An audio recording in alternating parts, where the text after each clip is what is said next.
안녕하세요. 저는 작은 가게를 운영 중인 40대 여성 사연자입니다. 아직은 30대라고는 해도 얼마 뒤면 곧 40을 바라보고 있네요. 제가 얼마 전까지만 해도 직장 생활을 했던 터라 아직은 가게 운영이 익숙하진 않아요. 그래서 아직은 매출도 많지 않고 회사 다닐 때보다 더 힘들다 싶습니다. 물론 어려울 줄 모르고 시작한 것도 아니고 오래전부터 하고 싶었던 일이었기에 큰 마음 먹고 시작하면서 잘해보겠다는 다짐이 먼저였지만 생각보다 어려운 가게 운영에 아직은 곤욕을 겪고 있죠. 하지만 그 어떤 일이 아무리 힘들다 한들 제가 겪었던 그 일보다 힘들까 싶은 생각이 듭니다. 지금 다시 생각해봐도 어떻게 그런 일이 벌어질 수 있는지 믿기조차 어려운 일이지만 직접 그 일을 겪은 저로서는 세상이 만만치 않다는 걸 받아들일 수밖에 없겠네요. 불과 몇 년 전까지만 해도 저는 매일매일 힘든 나날을 보내야 했었어요.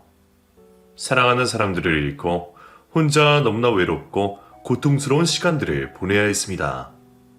그래도 다시 행복해지고 다시 살아가고 싶은 마음에 희망을 쫓아봤지만 알고 보니 그게 가시밭길이었다는 걸 나중에서야 알게 되었죠. 물론 지금이야 모든 것이 제자리를 찾아 안정적인 상황이지만 저는 지금도 그때의 일을 떠올리기 힘든 정도입니다. 제가 하려는 이야기는 저의 결혼과 가정에 대한 이야기입니다. 생각해보면 저는 어려서부터 일찍이 가정을 꾸리고 싶어 했었습니다. 결혼에 대한 환상은 없었지만 결혼을 해서 가정을 갖기를 누구보다 바라곤 했었어요. 늘 혼자여서 외로웠던 제가 결혼을 하면 행복해지고 안정을 찾을 수 있지 않을까 싶었거든요. 그런 생각을 했다는 자체가 환상이었을지 모르겠지만 편부모 가정에서 일찍부터 외로움을 알고 자랐던 제게 가정은 무척 중요한 의미였어요. 어쩌면 엄마에게 버림받았다는 사실 때문에 더욱 결핍이 컸는지도 모르겠네요. 지금은 기억도 잘 나지 않고 굳이 떠올리고 싶지도 않은 사람이지만 제 엄마라는 사람은 참 무정한 사람이었습니다. 가정에 대한 소중함도 모르고 가정에 대한 존중이나 아쉬움 없이 자식과 남편을 너무나 쉽게 버렸던 사람이었거든요. 제가 유치원에 다니던 어린 시절에 엄마는 다른 사람과 바람이 나서 가정을 버렸습니다. 부모님의 이혼을 이해하기도 쉽지 않았던 어린 나이였기에 저는 엄마가 잠시 여행을 다녀오는 줄만 알았어요. 진가방을 싸서 나가는 엄마가 제 손을 뿌리쳤던 것이 마음에 걸렸지만 다시 돌아올 거라 믿고 엄마를 기다리고 있었죠. 하지만 엄마는 그 후로 다시는 집으로 돌아오지 않았습니다. 보통 이혼을 해도 자식은 보러 온다던데 저희 엄마는 그런 것도 일절 없었네요. 어른들의 사정을 모르던 그때의 저는 엄마가 저를 버리고 간 줄도 모르고 엄한 아버지를 원망하며 엄마를 오랫동안 그리워하곤 했었어요. 아버지가 엄마한테 화를 내서 엄마가 돌아오지 않는 거라 생각했거든요. 나중에서야 엄마의 외도를 알게 되고 그동안 죄 없는 아버지를 원망했던 것을 얼마나 후회했는지 모릅니다. 그리고 아버지가 그동안 저를 위해 혼자 얼마나 고생을 해오셨는지도 너무나 늦게 깨달았죠.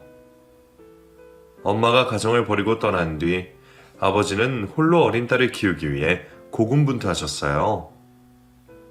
혼자 일도 하셔야 하고 육아도 하셔야 했으니 얼마나 고생이 많으셨겠어요. 하지만 어디 도움받을 곳도 없던 아버지는 넉넉하던 형편이 아니었던지라 어린 딸을 집에 두고 일을 다니실 수밖에 없으셨습니다. 한 푼이라도 더 벌기 위해 발버둥 치시던 아버지는 일 때문에 늘 바쁘셨고 그럼 저는 홀로 빈집에서 아버지가 챙겨놓고 가신 밥을 먹으며 혼자만의 시간을 보내야 했죠. 어릴 적에는 아버지의 사정을 알지도 못해 늘 바쁜 아버지가 원망스럽기만 했습니다. 나도 다른 집 아이들처럼 부모 손잡고 놀러도 다니고 싶고 가족들과 같이 시간을 보내고 싶은데 그럴 수가 없으니 어린 마음에 서운함이 원망이 되더라고요. 게다가 저희 아버지가 표현이 많고 다정하신 성품도 아니었던지라 저는 무뚝뚝한 아버지에게 더욱 서운할 수밖에 없었어요. 소풍날이면 돈만 쥐어주시고 알아서 김밥 싸서 가라 하시던 아버지가 그때는 참 미웠습니다. 주먹밥이라도 싸주면 좋겠는데 나한테 하루 정도 신경 쓸 여유도 없나 싶어서 섭섭했었죠. 그런 아버지가 제 도시락을 직접 싸주고 싶어서 준비를 하셨다는 걸 나중에서야 알았습니다. 엄마 없이 자란 어린 딸에게 직접 도시락을 만들어주고 싶어서 새벽부터 일어나셨을 아버지는 기껏 만드신 주먹밥이 너무 초라해 보이셨던지 제게 차마 건네지 못하고 그걸 당신의 점심밥으로 챙겨가셨답니다. 그리고 속상하고 비참한 심경을 애써 숨기고는 딸에게는 어떤 것도 변명하지 않으시고 무심하게 돈만 지어주셨네요. 그날도 나는 왜 도시락이 없느냐고 아버지에게 툴툴거렸던 것 같은데 저는 그런 아버지의 남모를 사정을 아버지가 늙고 병드시고서야 알았습니다. 남들처럼 예쁜 도시락에 담아주고 싶어 사두셨던 분홍색 캐릭터 도시락을 본 뒤에야 말이죠. 당시에는 그런 아버지의 사정을 까맣게 몰라 아버지에게 섭섭했습니다. 아버지가 바쁘게 사시는 것도 저 때문이라는 걸 그때는 이해하지 못했고 바쁜 아버지가 제게 무관심한 줄만 알았네요. 어쩌면 편부모 가정에서 자란 저의 자격지심 때문이었을지 몰라도 엄마도 없는데 아버지와도 살가운 사이가 아니다 보니 저는 세상에서 버림받은 기분이었습니다. 다른 집 아이들은 늘 엄마의 관심을 받고 아빠의 사랑을 받으며 자란 걸 보며 저는 아버지의 마음은 모르고 늘 남들만 부러워하곤 했었죠. 그리고 그런 탓에 저는 일찍 가정을 꾸리고 싶었습니다. 부모 사랑을 듬뿍 받지 못해 외로웠으니 그냥 내가 내 가정을 꾸려 그곳에서 안정을 찾아야겠다 생각했던 거죠. 너무 1차원적인 생각일지 모르겠지만 아마 저와 비슷한 환경에서 자라신 분들은 제 마음을 이해하실 겁니다. 결핍을 충족시키고 싶은 것이 사람이기에 저는 가정을 지키고 있다는 것이 얼마나 어려운 일인지도 모르고 결혼을 바라곤 했었습니다. 그래서 사람도 많이 만나고 이별도 숱하게 겪어봤지만 결혼까지 할 만한 사람을 만나는 일은 쉽지 않은 일이었어요. 그리고 그렇게 방황하던 와중에 제 남편을 만나게 되었던 거죠. 남편은 세상 기준에서는 잘난 게 없는 사람인지 모르겠지만 저한테는 누구보다 좋은 사람이었어요. 늘 외롭던 저를 누구보다 사랑해주고 표현해주는 남편은 화 한 번 낼 줄 모르고 순하고 착한 사람이었습니다. 남편과 있을 때면 저는 행복해지는 기분이었어요. 별로 예쁘지도 않은 저를 보며 매일 예쁘고 귀엽다 해주는 남편이 있었기에 늘 바닥이었던 제 자존감도 올라가는 기분이었습니다. 그런 남편을 보다 보면 이 사람과 결혼하면 분명 행복해질 거라는 생각이 들었어요. 나밖에 모르는 사람이니 적어도 외롭지는 않겠다는 생각이었죠. 그렇게 저희는 결혼을 결정했습니다. 20대 후반에 만나서 3년 연애를 한 뒤 30 넘어 결혼을 결정했으니 그리 성급하지도 이르지도 않은 시기라 생각했어요. 남편과 저는 비슷한 게 많은 사람들이었습니다. 서로 욕심도 크지 않고 소탈했고 자라온 환경 역시 비슷하다 싶었죠. 그 중에서도 가장 중요한 것은 저희가 둘 다 편부모 가정에서 자랐다는 거였습니다. 남편의 아버지는 일찍 돌아가셨고 그 후로 홀어머니 밑에서 어렵게 자란 사정이 있었는데 저희 둘 다 외동의 편부모 밑에서 자란 사람들이었기에 그런 서로의 사정을 누구보다 잘 이해할 수밖에 없었어요. 그 덕에 저희는 양가의 반대나 걱정 없이 자연스럽게 결혼을 하게 되었습니다. 서로 홀어머니, 홀아버지 걱정을 알기에 부모님들께 잘하려 했고 저도 시어머니에게 좋은 며느리가 되고 싶었어요. 처음에는 어머니도 저를 좋아하시는 줄만 알았습니다. 저희가 결혼할 때만 해도 시어머니가 제게 친정엄마의 빈자리를 채워주신다며 저를 반겨주셨으니까요. 그때는 제가 너무 순수했는지 아니면 이제 막 시작되는 결혼 생활에 행복을 기대했던지 그런 시어머니의 말을 고지곳대로 믿고만 있었습니다. 그리고 그게 진심이 아니었다는 건 결혼하고 한참 후에서나 알게 되었죠. 아마 저희 시어머니는 제가 처음부터 마음에 들지 않으셨던 것 같아요. 당신도 혼자 어렵게 자식을 키우셨으면서 제가 엄마 없이 아버지 밑에서 자란 며느리라 괜히 미우셨단 듯 했죠. 다른 사정도 아니고 그런 사정을 모르지도 않을 사람이 그런 일로 차별할 줄을 몰랐던 저는 시어머니가 제게 일부러 그러시는 줄도 몰랐습니다. 처음에는 아주 가벼운 것들이었어요. 며느리에게 괜히 찬밥 주고 며느리란 이유로 일 시키고 그런 것들이었죠. 이제 와서 생각해보면 누가 봐도 뻔한 시집살이들이었지만 그때는 우리 며느리라며 살갑게 찾으시는 시어머니에게 아기가 있는 줄은 몰랐습니다.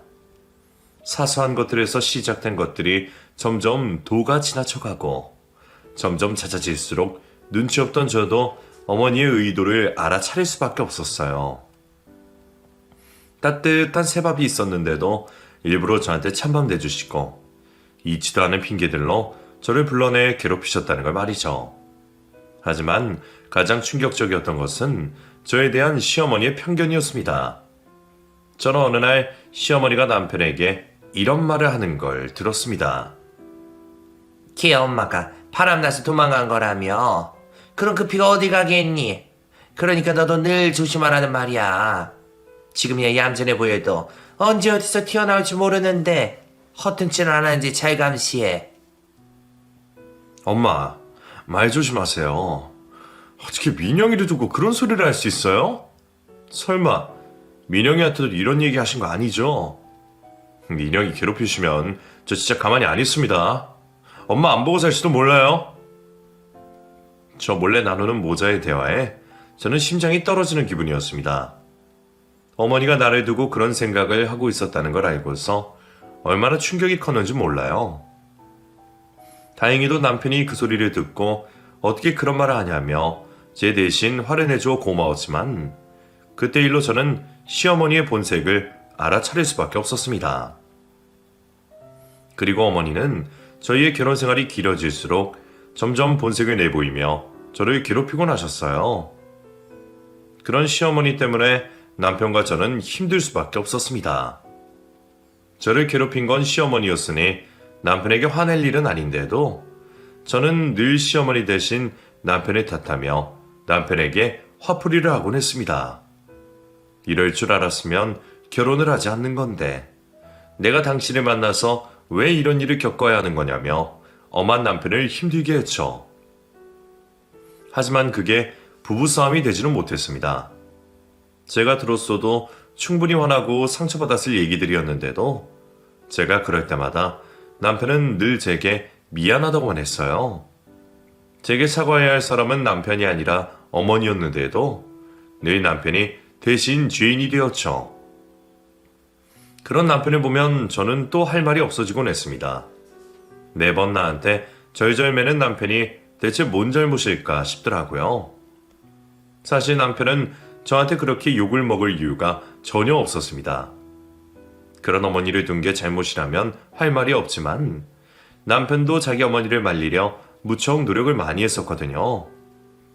시어머니가 헛소리를 할 때마다 제 대신 나서주고 어머니가 저를 차별하거나 괴롭히려 할 때마다 막아주곤 했었습니다. 어머니가 매번 찬밥을 내주셨지만 그때마다 남편이 알아채고 자기 밥그릇과 몰래 바꿔준 덕에 제가 그 찬밥을 먹은 적은 별로 없었어요. 하지만 남편이 아무리 열심히 노력해봤자 시어머니가 바뀌지 않으면 소용이 없는 일이었습니다. 그렇다고 모자지견의 연을 끊으라 할 수도 없고 그렇다고 이혼을 할 수도 없었습니다. 행복했던 결혼생활은 점점 불행해졌고 그러다 저희 집에도 일이 벌어지고 말았습니다. 혼자 계시던 아버지가 병을 얻으셨거든요. 아버지도 많이 늙었다 싶어서 걱정이 많기는 했지만 설마 병을 얻으실 거라고는 생각도 하지 못했습니다. 한겨울에도 산을 타며 운동을 하시던 분이셨기에 저보다는 건강하실 줄 알았죠. 그런 아버지가 병을 얻으신 건 어쩌면 저 때문에 고생을 많이 하셔서 그랬던 게 아닐까 싶더라고요. 아프신 아버지가 걱정되었던 저는 한동안 일을 관두고 직접 아버지 간병을 하기로 했습니다. 여유 없는 생활에 일을 그만두는 게 쉬운 결정은 아니었지만 당시에는 아버지 생각이 우선일 수밖에 없었어요. 병원에서도 가망은 크게 없다고 말하는데 얼마나 남으셨는지도 모르는 아버지를 남의 손에 맡기고 싶지 않았거든요. 남편이야 그동안 저희 아버지에게도 잘하고 저한테도 잘하는 사람이라 돈 걱정은 말고 편한 대로 하라고 했지만 역시나 이번에도 시어머니가 문제였습니다. 맞벌이라 하던 제가 아버지 간병 때문에 일을 관둔 것을 알고는 난리가 나서 쫓아오셨더라고요. 어쩌자가 회사를 관뒀어 그래? 니들이 남들처럼 여유가 넘치는 것도 아니고 너 일 그만두면 우리 아들 혼자 고생하라는 거냐? 너는 애가 어쩜 그렇게 이기적이니? 네 아버지만 불쌍하고 네 시어머니는 불쌍하지도 않냐? 네 남편 고생하는 거 보이지도 않아? 남편이랑 저랑 상의하고 결정한 일이에요. 어머니는 어머니나 아드님이 더 불쌍한지 몰라도 저는 지금 아프신 저희 아버지가 제일 중요해요. 그러니까 앞으로는 이렇게 찾아오지 마시고 저한테 이래라 저래라 하지도 마세요. 뭐? 이게 이제는 시어머니 무서운지도 모르고 따박따박 대들고 있어. 평소라면 싸우는 것도 지쳐서 듣고만 있었을 저였지만 그때는 아버지 걱정에 눈에 보이는 게 없었습니다. 그래서 제가 한마디를 했더니 시모는 그걸로 경기를 하듯 난리를 부렸었죠. 그게 더 기분이 나빴는지 몰라도 그 후로 시어머니는 저를 괴롭히지 못해 안달이었습니다. 정말 다시는 보고 싶지 않을 정도로 끔찍했지만 그때도 저는 남편 때문에 시어머니를 참을 수밖에 없었어요. 나 때문에 혼자 외벌이하면서 힘들 텐데도 밤이면 매번 병원으로 와서 아버지를 대신 챙겨주는 남편 때문에라도 시어머니를 용서할 수밖에 없었거든요. 그렇게 남편 도움으로 겨우 버티며 아버지를 챙겼지만 아버지는 결국 1년을 채 버티지 못하고 돌아가시고 마셨습니다. 너무 늦게서야 아버지의 사랑을 알게 되었던 저는 그런 아버지를 일찍 보내드려야 하는 게 힘들고 고통스러울 수밖에 없었어요. 고마운 남편 덕에 어떻게든 장례를 치르기는 했지만 솔직히 무슨 정신으로 장례를 치렀는지도 몰랐네요. 그 와중에 시어머니가 장례식장에서도 제 속을 괜히 긁고 가긴 했지만 그때는 아버지 잃은 슬픔에 화를 낼 기력도 없고 시어머니가 무슨 소리를 했는지 기억도 잘 나지 않더라고요. 그저 고생만 하다가 떠난 우리 아버지가 너무 불쌍해서 아버지 생각밖에 하지 못했어요. 그런데 아버지가 돌아가신 뒤에야 저는 아버지에게 유산이 있다는 걸 알게 되었습니다. 돈 생각은 하지도 않았었지만 아버지가 사시던 빌라 팔아봤자 돈은 얼마 안 될 거라 생각했는데 알고 보니 아버지 앞으로 사망보험금이 있었다는 걸 알게 되었어요. 아마 아버지가 당신 돌아가시고 나면 혼자 남겨질 딸 걱정에 들어놓으셨을 그 사망보험을 말이죠. 그리고 생각보다 꽤 되는 사망보험금에 놀랄 수밖에 없었어요. 하지만 저는 그 돈을 차마 손댈 수 없었습니다. 평생 고생만 하셨던 아버지가 무슨 마음으로 매달 보험금을 납부하셨을지, 딸을 위해 남기셨을 그 돈이 저는 아버지의 목숨값이라는 생각이 들더라고요. 물론 집값이 수억을 날뛰는 요즘에는 남들에게는 얼마 아닌 돈일지 몰라도 저희에게는 형편이 충분히 달라질 수 있을 만한 큰 돈이었지만 저는 그 돈을 쓰고 싶지 않았습니다. 미련한 저의 그런 생각에도 남편은 충분히 저를 이해해 주었어요. 그래, 당신 생각이 그러면 그래야지. 원래 없던 돈이었는데 그 돈 없다고 앞으로 못 살 것도 없잖아. 나는 그 돈에 욕심 없으니까 당신 좋은 대로 결정해. 워낙 고생이 많았으니 돈 앞에서 섭섭할 법도 한데도 그렇게 말해주는 남편이 얼마나 고마웠는지 모릅니다. 그 일로 저는 또 한 번 남편에게 고마웠고 평생 남편에게 잘해야겠다는 생각뿐이었어요. 그런데 이번에도 시어머니가 제 발목을 잡았습니다. 숨긴다고 숨겼는데도 어떻게 알아버린 시모가 저희 아버지 보험금을 탐을 내기 시작했습니다. 너희 아버지 앞으로 보험금이 있다며? 그래도 사돈이 가는 길에 좋은 일 하시고 가셨구나. 그래, 돈이 뭐 얼마나 나온다니? 어머니가 그걸 왜 궁금하세요? 저 그 돈 쓸 생각 없고 이미 남편이랑 얘기도 끝났어요. 아니, 돈이 있는데 왜 안 쓴다는 거야? 니들이 뭐 그리 여유가 있다고 그런 헛소리를 하니? 니들 안 쓸 거면 나 좀 도와다오. 너도 우리 집 사정 뻔히 알잖냐. 당장 빚 때문에 매달 고생하는 것도 모르지 않을 거고. 너도 이제 친정아버지 안 계시니 부모라곤 나밖에 없는데 시어머니 잘못이니 게 너한테도 좋은 일 아니냐? 아마 너희 친정아버지도 그러시기를 바라실 거다. 친정아버지 아프셨을 때는 늙어서 짐이나 된다며 헛소리하던 시모가 아버지 보험금을 알고는 그 돈으로 자기 빚을 먼저 갚아달라 말을 했습니다. 너무 뻔뻔한 시모의 태도에 저는 진절머리가 나더라고요. 당연히 들어줄 생각도 없었지만 우리 아버지 목숨값을 하찮게 생각하는 그 태도가 더 싫었습니다. 결국 그날 저는 시어머니와 정말 심하게 싸울 수밖에 없었고 그날 이후로 집안은 쑥대밭이 되었습니다. 시모는 길길이 날뛰고 남편은 저 때문에 매일 어머니와 싸워야만 했습니다. 하지만 이번에는 남편의 도움으로도 제가 견딜 수가 없었어요.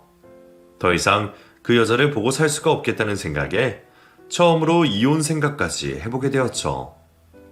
그런 상황에 남편은 여전히 제 걱정이 먼저였습니다. 제가 이혼까지 고민한다는 걸 알고는 저를 놓아주고 싶어 하더라고요. 그런 남편의 마음을 보고서는 남편을 놓을 수 없을 것 같았지만 그 후로도 쉴 새 없이 저희를 괴롭히는 시모 때문에 도저히 견딜 수 없었습니다.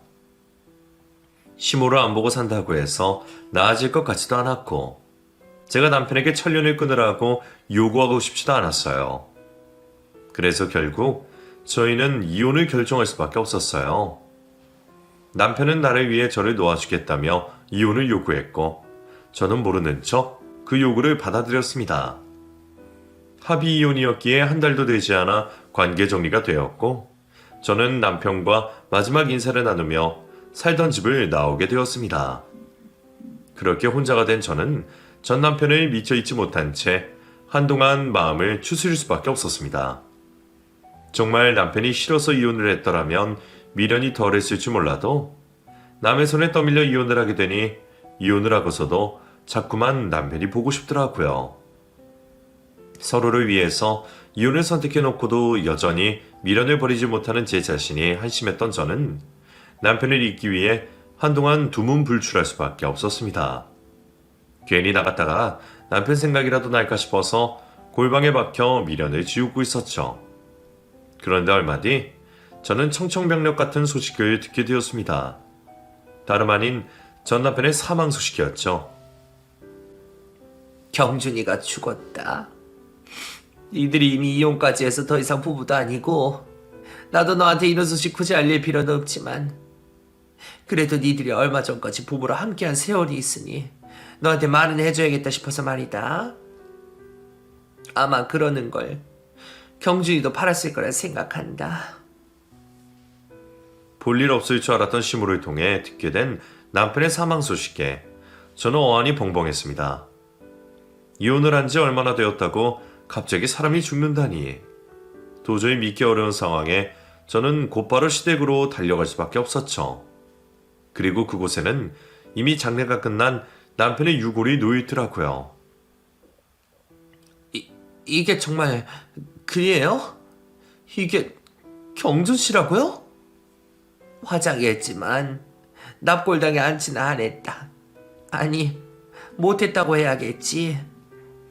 자식 먼저 보낸 사람은 부를 말도 없다는데 내가 내 자식 먼저 보내고 차마 멀리 둘 수가 없어서 말이야. 그래서 나 살아있는 동안은 내 곁에 두었다가 나 죽으면 그때 같이 넣어달라 하려고 그래. 내가 내 자식을 어떻게 내 손으로 그런 곳에 넣겠니? 남편의 갑작스러운 죽음에 당황했던 건 저뿐만이 아니었습니다. 시어머니는 아들의 죽음을 도저히 믿지 못하시겠는지 남편의 유골을 납골당에 안지도 시키지 못하고 곁에 두고 계셨어요. 이럴 줄 알았으면 내가 너희들 이혼을 막았어야 하는 건데 다 내 탓이다. 사실 경준이 걔가 이혼 후에 많이 힘들어했었어. 나랑 의절하겠다고 싸우고 그 뒤로 매일 술만 먹더구나. 아마 너를 못 잊어서 그랬었겠지. 그 모습을 보고 힘들기는 했지만 시간이 약이 되어줄 거라 생각했는데 그런데 그러다가 결국 술 먹고 취해 있는 와중에 사고가 나서 떠나버렸네. 남편은 사고로 갑작스레 떠났다고 했습니다. 하지만 사고였다고 해서 제 마음이 편해지는 건 아니었어요. 어쩌면 남편의 죽음에 내 책임이 있을 수 있다는 생각에 저는 자책을 할 수밖에 없었으니까요. 남편의 사망 사실을 믿을 수도 없지만 그 상황도 쉽게 와닿지는 않았어요. 너무 지긋지긋하고 원망스러워서 이혼만 하면 다시는 볼 일 없을 거라 생각했던 시모였는데 이혼한 지 얼마 되지 않아서 이렇게 다시 마주하게 되었다는 게, 심지어 그게 전 남편의 죽음 때문이었다는 게 참 묘한 일이었습니다. 아직 잊지 못한 남편의 죽음도 마주하기 힘들었던 저는 시어머니 말대로 우리가 이혼을 하지 않았더라면 남편이 죽지 않았을까 하는 생각 때문에 더 고통받을 수밖에 없었고, 저 때문에 아들을 잃은 시어머니에게 죄책감을 가질 수밖에 없었습니다. 아무리 미워했던 시모였더라도 저도 그런 상황에서까지 감정을 가져올 수는 없었어요. 우리 사이에 그동안 무슨 일이 있었더라도 이제 저희는 모두 유족이었고 사랑하는 사람을 잃은 외톨이들이었습니다. 저는 아들을 잃고 힘들어하는 시어머니를 그냥 두고 볼 수가 없었습니다. 나이도 적지 않으신데 그러다가 어머니까지 돌아가시면 그때는 제가 정말 남편에게 면목이 없을 것 같았거든요. 그런 마음에서 저는 어머니를 자꾸 찾아가게 되었고, 둘이 같이 남편을 추억하며 서로 상처를 보듬어주게 되었습니다. 뒤치 와서 그렇게 된 저희 상황이 우습고 슬펐어요. 고맙다. 그래도 네가 있어서 내가 얼마나 힘이 되는지 몰라. 이렇게 속 깊고 착한 아이인 것을 내가 그동안 왜 몰랐을까? 내가 다 미안했다, 민영아. 내가 너한테 그랬으면 안 되는 거였어. 그때는 나도 무슨 정신이었는지 며느리를 자식처럼 생각하지 못하고 내 자식만 편애한다고 너를 너무 괴롭혔구나. 내가 잘해줬어야 하는데 왜 그렇게 너를 괴롭혔는지 모르겠다. 그랬으면 너희들이 이혼하는 일도 없었을 거고 경준이도 지금 같이 있었을 텐데. 진작 잘 지냈더라면 참 좋았을 텐데 이제 와서 내가 한 짓들이 너무 후회되는구나. 시어머니는 뒤늦은 후회를 한다며 제게 용서를 비쳤습니다. 그 말을 듣고 저는 아무 말을 하지 못했지만 속으로는 그런 시어머니를 용서하고 싶었어요. 이제 와서 어머니를 더 미워할 수도 없고 제가 이제라도 어머니를 용서해 드리는 것이 죽은 남편을 위해 해줄 수 있는 일이 아닐까 싶더라고요. 고부 갈등이 대체 뭐라고 이런 파국으로 치달았는지 도저히 믿기지 않는 현실에 힘들었던 저는 한때는 너무나 미워했던 시어머니에게 기댈 수밖에 없었습니다. 그리고 시어머니 역시 저를 더 이상 미워하지 않고 정말 며느리처럼 대해주셨죠. 그래서인지 남편을 잊지 못하는 저를 걱정하던 시어머니는 제가 행복해지기를 바란다며 제게 새 출발을 권하셨습니다. 민영아, 이제 나 찾아오지 말아라. 경준이 떠난 지 벌써 몇 달인데 우리가 이제는 무슨 사이라고 계속 만나고 지내겠니? 어차피 이혼한 마당에 너도 하루빨리 새 출발해야지. 내가 괜히 소식을 알려서 네 발목을 잡은 게 아닌가 싶구나. 민영이 너도 한 살이라도 어릴 때 빨리 재혼해서 좋은 가정 꾸리고 살아라. 그렇게 해서 네가 행복해져야 나도 경준이 볼 면목이 있지. 내가 좋은 자리 마련해 볼 테니까 산 한번 봐보자. 어? 어머니는 제게 선자리를 권하며 제가 하루빨리 새 출발하기를 바라셨습니다. 하지만 저는 재혼이나 새 출발에 대한 기대는 전혀 없었어요. 남편이랑 이혼하고서는 다른 사람을 만날 생각도 없었지만 이제는 전 남편까지 죽은 마당에 도무지 남편을 잊을 수가 없을 것 같았거든요. 어쩌면 내 인생의 유일한 사랑은 남편밖에 없지 않았을까 하는 생각에 저는 다른 사람을 만날 생각이 전혀 없었습니다. 하지만 어머니는 아니셨는지 혼자 있는 제게 자꾸만 선자리를 권하셨어요. 처음에는 싫다고 매번 거절하던 저였지만 남편 얘기를 꺼내시며 사정하시는 어머니를 계속 마다하지 못했습니다. 결국 저는 시어머니 손에 떠밀려 억지로 선을 보게 되었습니다. 한 번만 가서 만나고 와. 나는 엄마가 건너건너 아는 사람 아들인데 여태 총각이 너무 괜찮다 하더구나. 다만 흠이라면 일찍 부모 잃고 혼자라는 건데 그거에 네가 이해 못할 일은 아닐 거고 상처 있는 사람끼리 통하는 것도 있지 않겠니? 아무쪼록 네가 잘 되어야 나도 마음이 편할 테니 말하지 말고 잘해봐라. 저는 시어머니 부담을 덜어드리려 억지로 나간 자리였기에 애초부터 기대는 없었지만 그 사람은 제가 처음부터 마음에 들었는지 너무 적극적으로 다가왔습니다. 안녕하세요. 김태창이라고 합니다. 와, 민영씨는 얘기를 들었던 것보다 실물이 훨씬 미인이시네요. 저 첫눈에 반한 것 같은데 어떻게 하죠? 묘하게 남편을 닮은 얼굴에 관심이 가기도 했지만 남편 말고 다른 사람을 만날 생각이 없던 저는 그런 남자의 관심이 부담스럽기만 했습니다. 제가 대놓고 거절 의사를 표현하는데도 자꾸만 한 번만 더 만나보자 보채는 것이 짜증스러울 정도였어요.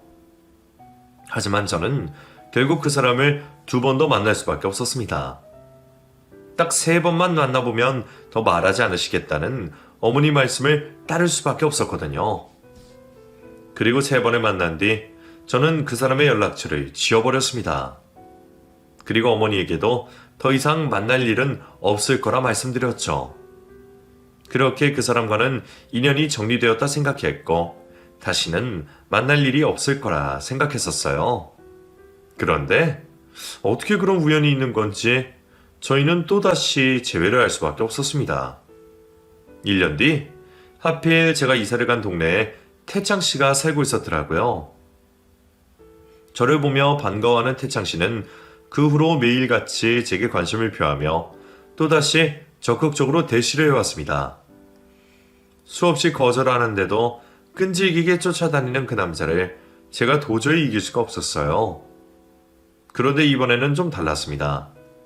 처음에는 남편에 대한 미안함에 아예 누군가를 만날 생각이 없었던 저였는데 자꾸 마주치는 그 사람에게서 어느 순간부터 전 남편이 느껴지기 시작했어요. 말투나 행동 하나하나가 묘하게 전 남편과 닮은 그 사람의 모습에 저도 모르게 태창 씨에게 끌리기 시작했습니다. 그 사람에게서 전 남편의 흔적을 찾는 것이 실례일지 몰라도 저는 남편을 닮은 태창 씨와 함께 있는 게 좋았어요. 마치 남편과 오래전 데이트를 즐길 때처럼 저는 오랜만에 평화로운 행복을 찾은 듯 했습니다. 하지만 그러면서도 남모를 죄책감은 쉽게 지울 수가 없었죠. 그런데 제가 태창 씨를 만나라는 사실을 알게 되신 어머니가 저를 찾아오셔서 말씀하시더라고요. 민영아, 이제 경준이 그만 잊어라. 네가 괜히 자책하고 경준이한테 미안해할 필요 없어. 산 사람은 살아야지. 언제까지 죽은 사람 그리워만 하고 살겠니? 경준이 죽은 지 벌써 2년이다. 그 정도면 너도 할 만큼 한 거야. 경준이도 네가 좋은 사람 만나서 새 가정 꾸리는 걸 원할 거야. 그 사람 좋은 사람 같던데 말이야. 응? 혹시 미안해서 망설이고 있는 거면 더 머뭇거리지 말고 빨리 쉬고 올려. 여자 혼자 계속 혼자 있는 것도 별로 좋은 일 아니지 않니? 어머니는 제게 태창 씨와 새 출발을 하라 권하셨습니다. 처음부터 제가 재혼을 하기를 바라셨던 분이셨으니 놀라울 일은 아니었지만 그때는 제 스스로도 재혼에 대해 깊은 생각이 없었던지라 그 말이 생경하게 들렸어요. 남편과 이혼을 할 때만 하더라도 내 인생에 다시는 결혼이라는 게 없을 줄 알았는데 남편의 많이 닮은 그 사람을 보면서는 다시 결혼이 하고 싶어지는 듯 했습니다. 어쩌면 그게 그 사람에 대한 사랑이 아니라 전 남편을 그리워하는 제 미련일지 몰라도 저는 또 한 번 불행한 제 인생에서 행복을 꿈꿔보고 싶어졌어요. 그렇게 저는 전 남편이 죽은 지 3년 만에 재혼을 하게 되었습니다. 3년이면 잊혀질 시간이었을지 아직 가늠은 잘 안 되지만 이 정도면 남편도 제게 모진 말은 못할 거라 생각하며 저도 어머니 말씀처럼 새로운 행복을 찾기로 결심했어요. 저는 제 새 출발을 축하하기 위해 가까운 지인들만 불러 재혼식을 준비하게 되었고 수많은 고민 속에 어느덧 재혼식 날이 되었습니다. 기분이 싱숭생숭해서 그러는지 전날 밤 꿈에 전 남편이 나왔지만 남편이 저를 보며 웃어주는 걸 보니 제 재혼을 반대하는 건 아닐 거라는 생각이 들더라고요. 마치 바로 어제처럼 화난 전 남편의 모습에 괜히 또 마음이 아렸지만 굳은 마음을 먹은 저는 재혼식을 무사히 치르고 싶었습니다. 그런데 그날 저는 또 한 번 믿기 어려운 일을 겪게 되었어요. 죽어서 내 행복을 바라주고 있을 거라 생각했던 전 남편이 제 재혼식에 찾아왔던 거였죠. 살아 돌아온 전 남편의 모습에 저는 충격을 받을 수밖에 없었습니다.